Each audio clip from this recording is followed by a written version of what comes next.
This is a 2-button key fob from a Peugeot 307, and if we look we can see that the button has started to wear and the micro switch is starting to show, and if I was to continue using this, the micro switch would probably get dislodged and stop working completely.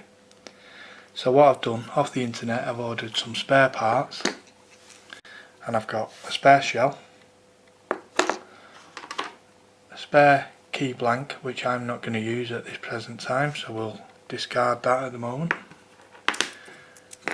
I've got some spare micro switches which you would use, but you'd need to solder them in place should you need to use them. And I've also got one spare battery. All this I got off a cheap auction site, and it cost me a couple of pounds. It cost me about £5 I think it was. So anyway, moving on, we have the two keys here, and if I just have a look at this, I don't know whether you can see the actual there, that is a star shape, and it's a H8 which fits it. I've got that in here, and just a little screw and we're out.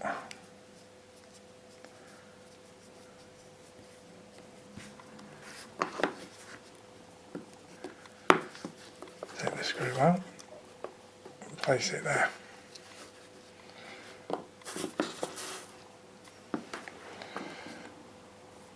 Then what I need is a small coin,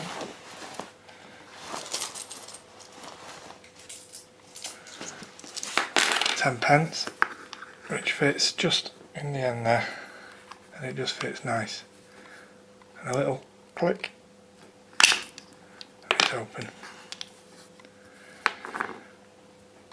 There's your two micro switches, which if they broke down they do solder back in place. I'm going to open the spare one.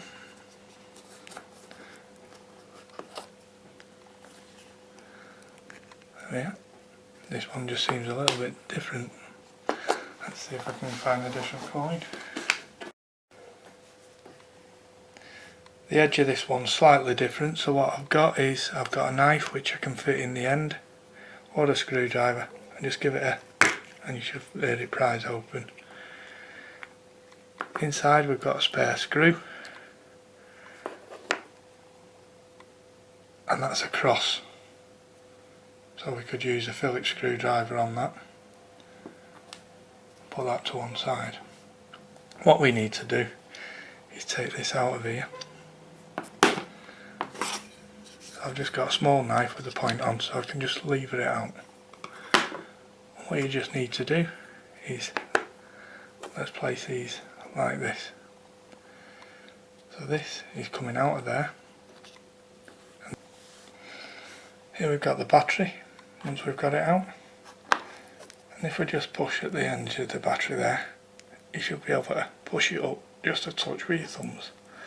And keep pushing, and eventually you should be able to get enough on it to lever it out. And there's the spare battery out. The battery. Just check that, make sure it's the same size, which it is, and we can now open this.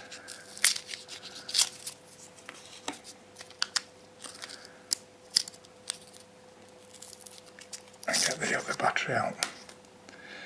When we've got the other battery out, we can just push this into place. So we've got the nice new battery in. When we've got the other battery in, remember the micro switches are going to be pressing against the buttons.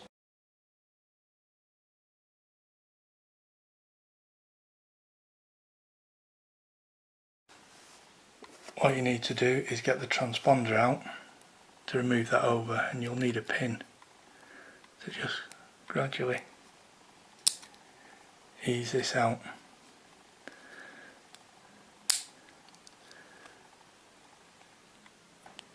Now this isn't as easy as it looks, and you'll probably need a smaller pin, but I can't find one.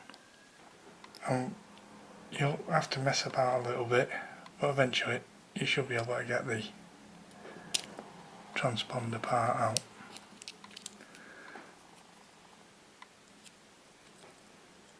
That's the only pin I can find, so I've just got to make do.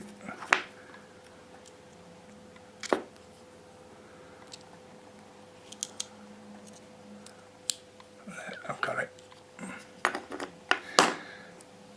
at last, and you'll see it's got like a funny edge on it there.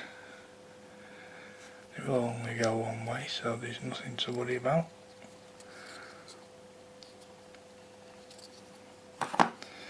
Make sure it's in. Let's give it a push down so it doesn't come loose and shake about, and the transponder's in. So we need to make sure that the part is in with the new battery, and the two buttons are facing up. That is perfect in place. Now what we need to do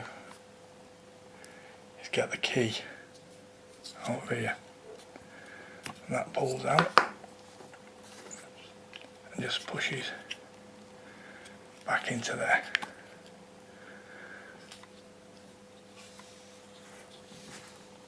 Just line up the hole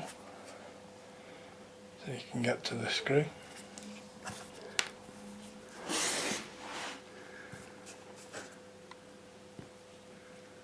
Get the new top. Put the new top back onto the key, and with a firm push you should hear it click back into place. When that's done, we'll put the original screw back in, just because I've got the part to tighten it up. Put that in, tighten up the screw, and